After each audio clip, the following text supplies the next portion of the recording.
Bonjour à tous et bienvenue dans la 4e, l'émission qui vous cale dans le fauteuil.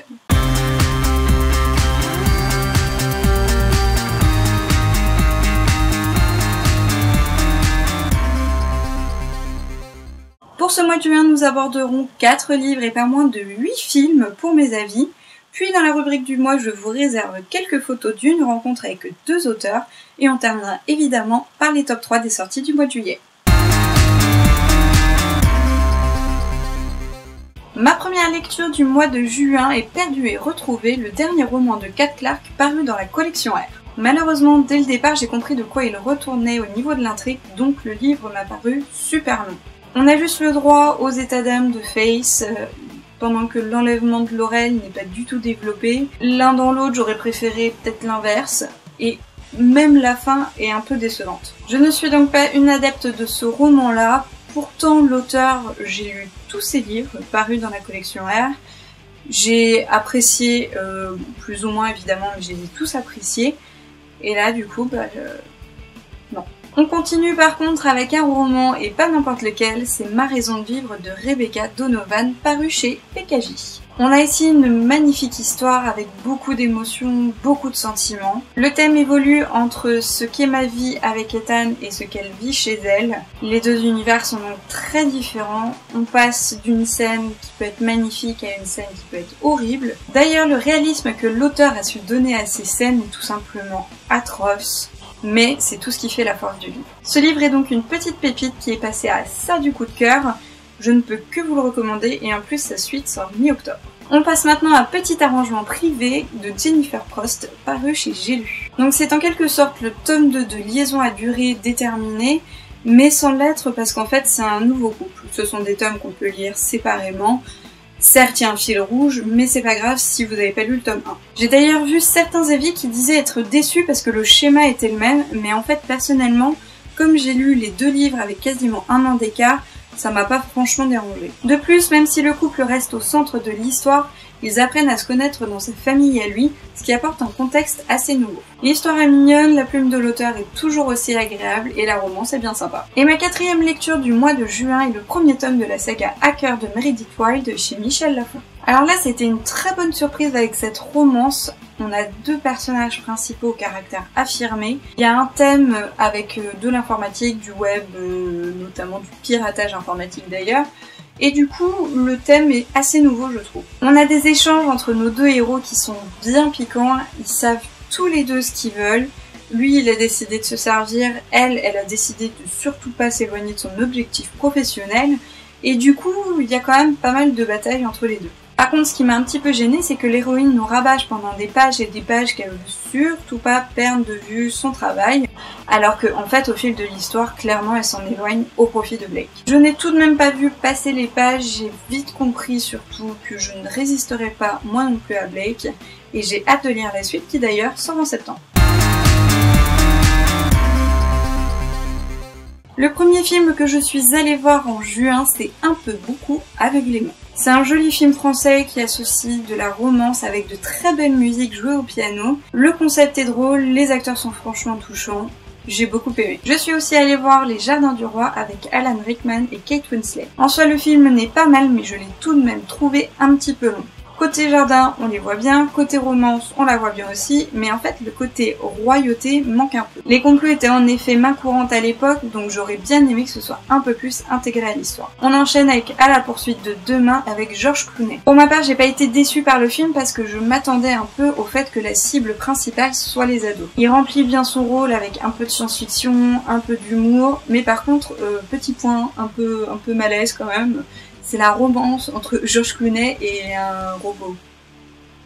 Mais un robot enfant. C'est très bizarre.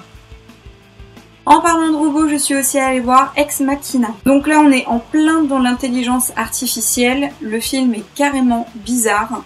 La fin est clairement bizarre aussi. Je suis pas sûre d'avoir tout compris, mais franchement, ça se regarde bien. Et on enchaîne ensuite avec un autre film français, Qui c'est les plus forts, avec Audrey Lamy. Ça a été une bonne surprise pour ce film, il y a beaucoup d'humour, il y a aussi beaucoup d'émotions. Je l'ai trouvé très touchant et franchement, je me suis pas ennuyée du tout. Autre film français avec un moment d'égarement où jouent notamment Vincent Cassel et François Cluzet. Je suis un peu déçue avec celui-ci, de base l'idée est bonne, mais je la trouve franchement mal exploitée à cause du temps employé. En fait, le thème du film, c'est que Vincent Cassel se retrouve à coucher avec la fille de 18 ans de François Cluzet. Autant le film Amitié sincère qui parle à peu près de la même situation était beau, autant celui-là tourne en rond et franchement, j'ai même pas compris la fin. Je suis ensuite allée voir Pitch Perfect 2. J'ai eu la chance donc de pouvoir aller voir Pitch Perfect 1 et 2 à la suite. Franchement, je me suis pas ennuyée, ça dépote carrément. L'histoire est sympa, il y a une évolution en plus dans le quotidien des personnages, il y a toujours autant d'humour et surtout les chansons sont au top du top. Et on termine avec le fameux Vice Versa. C'est tout simplement une petite pépite, tout d'abord avec son super concept dans l'idée de donner des émotions aux émotions. Ensuite, il y a plusieurs niveaux de lecture, ce qui permet aux petits comme aux grands de profiter de l'histoire. Et puis les émotions sont super attachantes et réalistes. Un gros plus avec la toute fin, dans le générique en fait, on découvre les émotions d'autres personnages que notre héroïne. Voilà, j'ai juste trouvé ça très drôle, notamment le chat. Je n'en dis pas plus. Et donc pour cette rubrique du mois de juin, je vous ai dit que je vous réservais des photos d'une rencontre avec deux auteurs. Et en effet, le 25 juin, j'ai eu la chance de pouvoir assister à un petit dîner organisé par le Boudoir Écarlate avec les deux auteurs, Julie Kenner et P.T. Michel. Pour le coup, j'ai jamais lu de roman de la deuxième auteure, je l'avoue, mais j'étais quand même très contente de pouvoir rencontrer l'auteur de la saga Star. On a donc dîné au Paradis du Fruit, pas loin des Champs-Élysées, elles ont bien volontiers discuté avec les fans, et évidemment, elles se sont prêtées au jeu des dédicaces. J'en profite donc pour dire un grand merci au Boudoir pour l'organisation, et surtout aux deux auteurs pour être venus. On commence ce top 3 des sorties livresques de juillet avec Lady's Secret de Laura Trompette aux éditions Hugo qui sort le 2 juillet. C'est donc la suite et fin de Lady's Taste. On retrouve Crystal et Eleanor dont la vie a bien changé. D'ailleurs pour l'avoir déjà lu, je l'ai même préféré au premier tome. Ensuite nous avons Jamaica Lane de Samantha Young chez J'ai lu, parution le 8 juillet. C'est donc en quelque sorte le tome 3 après Dublin Street et London Road.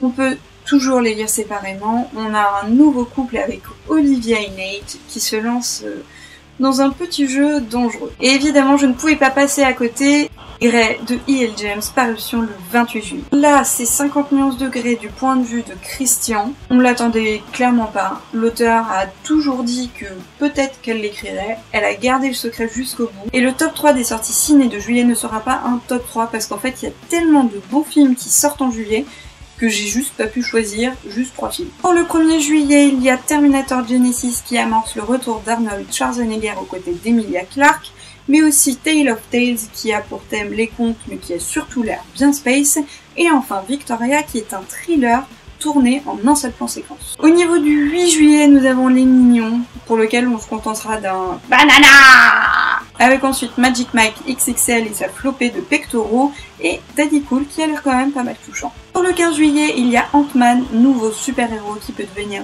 aussi petit qu'une fourmi, Chemin croisé adapté du roman éponyme de Nicholas Sparks, avec le fils Eastwood dans le rôle principal, et la femme au tableau inspirée d'une histoire vraie. On termine avec des films qui sortent le 22 et le 29 juillet, donc d'abord Pitch Perfect 2, la base, je recommande vraiment, et Le Petit Prince adapté du roman de Saint-Exupéry sur fond d'une histoire très touchante. Et bien voilà, c'est terminé pour cette 4e du mois de juin. N'oubliez pas que vous pouvez retrouver toutes les infos utiles en dessous de la vidéo, et si vous souhaitez voir les nouveaux livres qui ont rejoint ma bibliothèque, le Book Haul de juillet est déjà en ligne.